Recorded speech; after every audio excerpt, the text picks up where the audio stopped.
Hello மக்களே, welcome to Tamil reactions. This is Salu. அது எப்படின்னு தெரியல, ஒரு பிரச்சனை முடியும் போது இன்னொரு பிரச்சனை ஆட்டோமேட்டிக்கா கிளம்புது.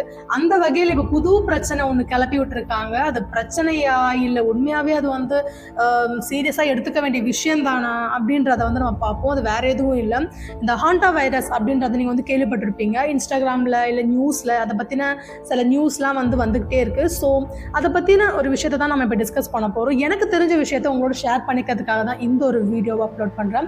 ஏப்ரல் 1ஆம் தேதி அர்ஜென்டினா கடற்கரையில இருந்து ஒரு 28 நாடுகளை சேர்ந்த 150 பயணிகளை கொண்ட ஒரு நெதர்லாந்து க்ரூஸ் ஷிப் அது வந்து கிளம்புது. இந்த பயணத்தின் போது அதுல இருக்கிற ஒரு கப்பலுக்கு திடீர்னு உடம்பு சரியில்லாம போகுது. அந்த தம்பதிகளுக்கு பாத்தீங்கன்னா திடீர் காய்ச்சல், பயங்கரமான காய்ச்சல், அதோட வந்து வாந்தியும் எடுத்திருக்காங்க. ஸோ இந்த சுச்சுவேஷன் போயிட்டு இருக்கிறப்பதான் அதுல ஒருத்தவங்க வந்து இறந்துருக்காங்க. இவங்க வந்து இறந்து போனதும் இவங்க வந்து பெருசா சீரியஸா எடுத்துக்கல. பேபி அவங்க உடம்பு சரியில்லை அதனால இறந்துருப்பாங்கன்ற மாதிரி எடுத்திருக்காங்க.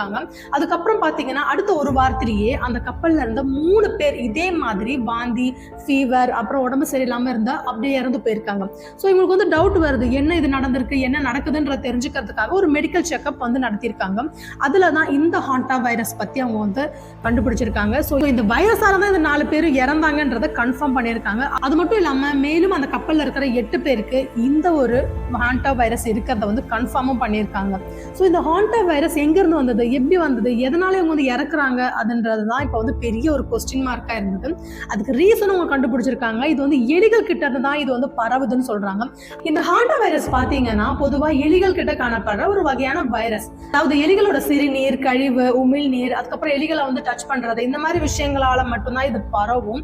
பட் இப்போ வந்து காத்துலதான் இந்த ஒரு வைரஸ் வந்து பரவிட்டு இருக்கு. சரி, இந்த வைரஸ்னால மக்கள் எப்படி இறந்து போறாங்க அப்படின்னு கேட்டீங்கன்னா கிட்டத்தட்ட கொரோனா வைரஸ் மாதிரி தான். கோவிட் வந்தப்போ எப்படி நுரையீரல் பாதிக்கப்பட்டும் மூச்சு திணறல் ஏற்பட்டு மனிதர்கள் இறந்து போனாங்களோ அதே மாதிரி இந்த ஒரு வைரஸ் தாக்கினாலும் நுரையீரல் பாதிக்கப்படும், அதோட சிறுநீரகம் செயலிழப்பு மூலமாகவும் மக்கள் வந்து இறந்து போறாங்க. கிட்டத்தட்ட இது வந்து இப்போதைக்கு 4 பேர் தான் இறந்து போயிருக்காங்க அப்படின்னாலும் கொரோனாவை வச்சு கம்பேர் பண்ணும்போது இதோட மரண விகிதம் ரொம்பவும் ஜாஸ்தியா இருக்கும் ஒருவேளை பரவிச்சுன்னா அப்படின்னு சொல்றாங்க. பட் இருக்கிறதுல பெரிய பிரச்சனை என்னன்னா, இந்த ஒரு ஷிப்ல வந்து 28 நாடுகளை சேர்ந்த பேசஞ்சர்ஸ் இருந்தாங்க இல்லையா, அந்த பயணிகள். அதுல ஒரு 23 பேர் பாத்தீங்கன்னா இந்த ஒரு ஹாண்டா டெஸ்ட் வந்து எடுக்கிறதுக்கு முன்னாடியே, இந்த ஒரு மரணம் நிகழ்வதற்கு முன்னாடியே நிறைய பேர் வந்து இறங்கியிருக்காங்க அந்த ஷிப்ல இருந்து. ஸோ அந்த 23 பேருக்கும் அந்த பாதிப்பு இருந்ததா, இவங்க மூலமா இனி இந்த வைரஸ் பரவுமா அப்படின்ற ஒரு பெரிய கேள்விக்குறியும் அச்சத்தையும் வந்து உருவாக்கி இருக்கு.